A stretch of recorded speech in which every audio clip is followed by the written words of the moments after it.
Ranni is a major NPC in Elden Ring. She has an important questline that's tied to one of the game's multiple endings. It involves Rogier, Seluvis, Blaidd, Fia, and a handful of unique rewards, including a legendary Greatsword, all of which will be covered in this guide. As usual, useful timestamps can be found in the video description.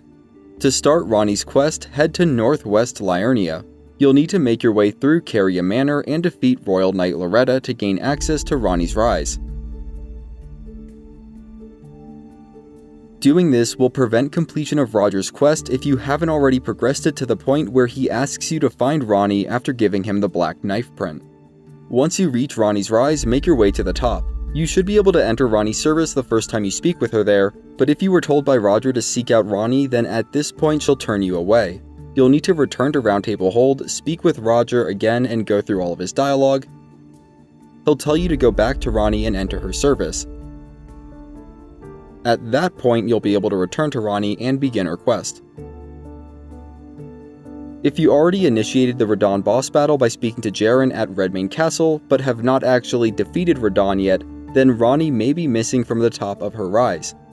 If that's the case, then you'll need to defeat Radahn before Ranni will show back up. Finally, if you attacked or ticked off Ranni and any of her followers in any way, then you'll also have trouble finding her. In that case, you'll just need to perform an absolution ritual at the Church of Vows in Liurnia to regain access to Ranni's quest. After successfully pledging to serve Ranni, she'll tell you to meet with 3 other individuals that serve her, and they'll be in spectral form at the bottom of the rise. You'll need to speak through all the dialogue of E.G., Blaidd, and Seluvis. You'll be trapped in Ranni's Rise and unable to fast travel until you've completed that task, and then return to the top of the rise to speak with Ranni once again. At this point, the Fingerslayer blade is required to continue Ranni's questline. There are some intermittent steps where you can speak with Blaidd and Siofra River about Seluvis, then speak with Seluvis at his rise to get an introduction letter to give to Sellen,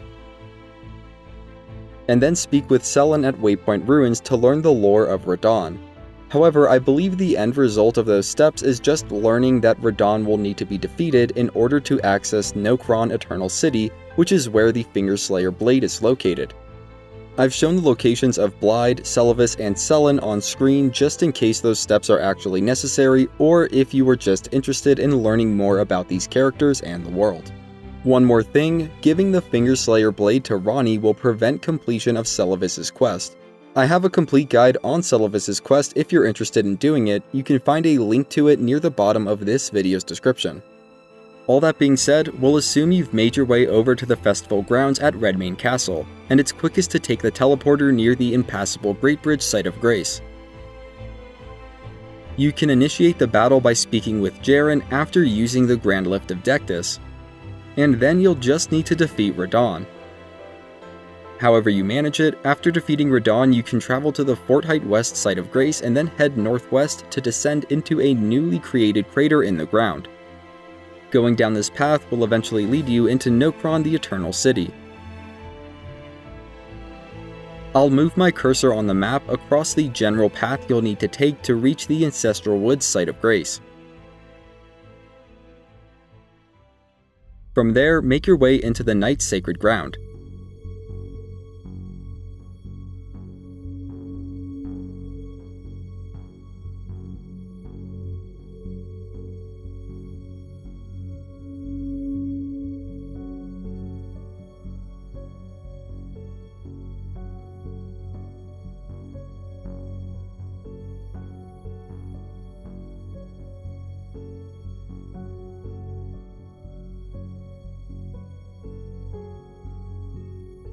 As a quick bonus, the Mimic Tear Ashes are actually located in the east corner of this structure.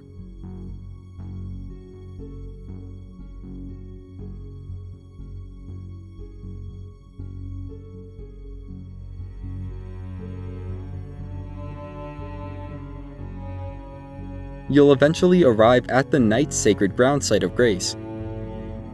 From there, you'll need to travel a short distance northeast to find the Fingerslayer blade.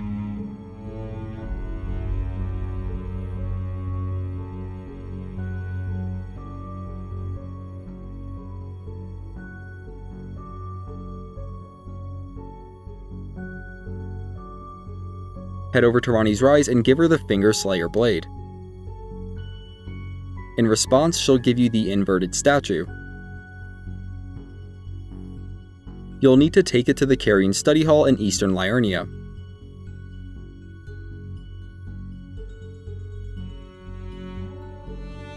Inside, you can mount it on a pedestal, which will cause the study hall to change in dramatic fashion.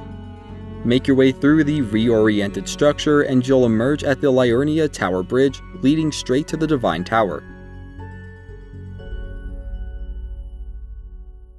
You'll have to defeat one more minor boss before reaching the Divine Tower, where you'll find the Cursemark of Death. Upon returning to Ranni's Rise, you'll find a new site of grace in Ranni's Chambers. The seal at Renna's Rise to the northeast should also be open now, and you can find Ranni's Snow Witch armor set in a chest near the top of the ladder.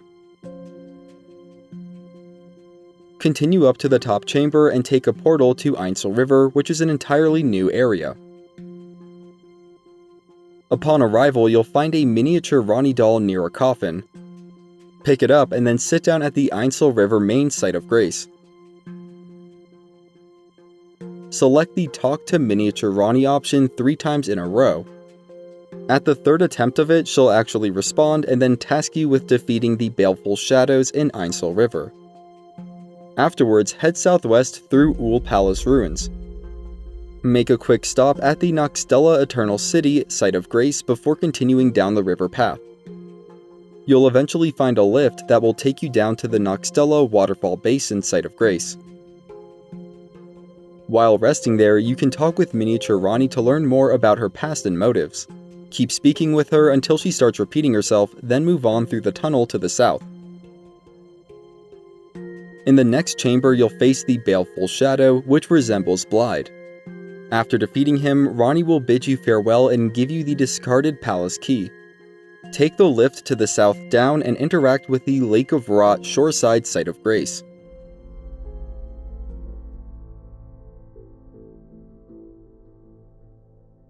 After doing that, travel to the Raya Lucaria Grand Library and open up the chest therein to get the Dark Moon Ring.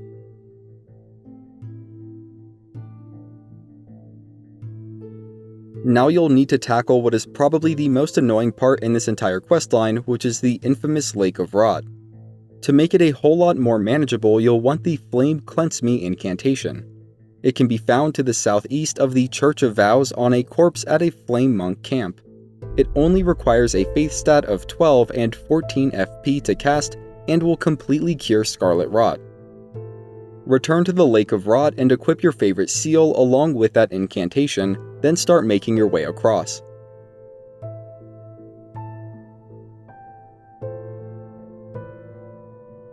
I already stepped on the pressure plates along the way, but doing so will cause platforms to rise up out of the lake, making the journey across safer.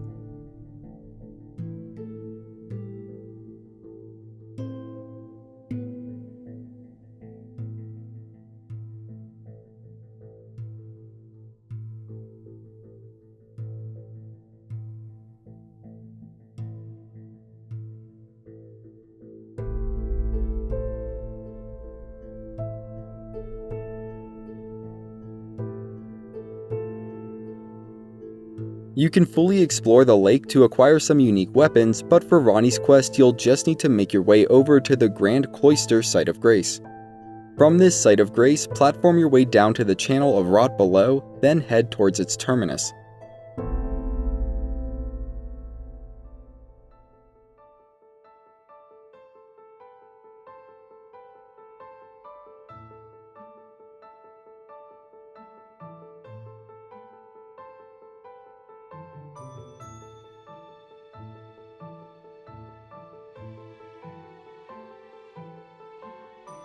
Near the end of the path, you'll find a coffin that you can use to travel to a remote location.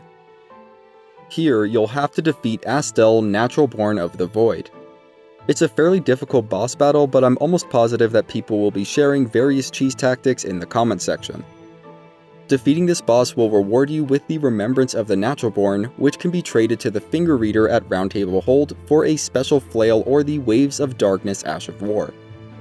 Moving on, head towards the north side of the boss chamber. If you don't have the Dark Moon Ring, there will be a seal blocking the path. Ahead, you'll find a lift that will take you directly to Moonlight Altar, the plateau in southwest Liurnia that is unreachable through any other means. The legendary Black Knife Tish and Ranni's Dark Moon sorcery can both be found here, but we'll just stick to completing Ranni's quest in this video. For that, travel northeast towards the Cathedral of Manus Celis.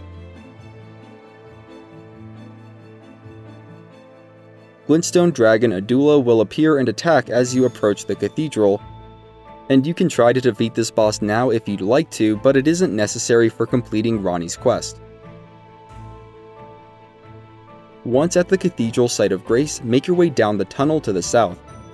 I really want to avoid spoiling this scene, so I'll just say that you'll find Ranni and speak to her to unlock the Age of Stars ending to the game.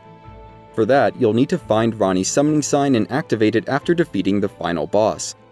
After speaking to Ranni at the cathedral, you can pick up the Dark Moon Greatsword, which is one of the legendary armaments. It requires an intelligence stat of 38 to use proficiently and causes frost buildup. It also has the unique skill Moonlight Greatsword, which temporarily increases magic attack power and imbues the blade with frost. It'll also cause charged attacks to release blasts of moonlight for the duration. Now there are still a few loose ends to tie up at this point. Return to Ranni's Rise and exit out the main entrance to find a hostile Blaidd. You'll need to defeat him to get the Blaidd's armor set. If you don't already have the wolf mask, you can head over to Seluvis' Rise and scale the broken stone wall on the exterior. It's found up near a high point. After that, head inside Seluvis' Rise. Regardless of whether you completed his questline, you'll find his corpse. You can loot the Preceptor armor set off of it, and you can also interact with his corpse to purchase some puppets in exchange for Starlight Shards. You should also go to Pitia, the Carian servant. He's found in an upper level of Carian Manor that can only be reached by jumping down to a rooftop northeast of Seluvis' Rise.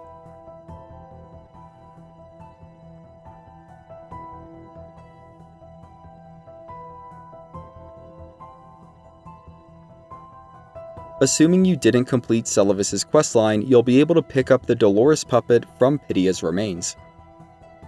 Finally, head to Igi's location south of Carian Manor. Go through all of his dialogue and two things will happen. First, even if you didn't complete Blaidd's quest, you should be able to purchase the Carian Filigreed crest, which reduces the FP cost of weapon skills. Second, after telling Igi about Blaidd's death and reloading the area, Igi will be dead and you'll be able to loot his bell bearing along with Igi's Mirrorhelm. And I think that's about it for Ranni's questline. If you're still having trouble with this quest, you can reach out in the comments section where I'll do my best to help. I also recommend checking the comment I have pinned, as I'll be updating it with information about specific problems people are having and potential solutions. I'm working on guides for all the major quests in Elden Ring. If you want to find those, you can head over to my channel, and if you're new, consider subscribing. You're helping me feed my cat, her name's Marshmallow. Have a great day, if you're here today, have a great Friday, and a great weekend, and as always, thanks for watching.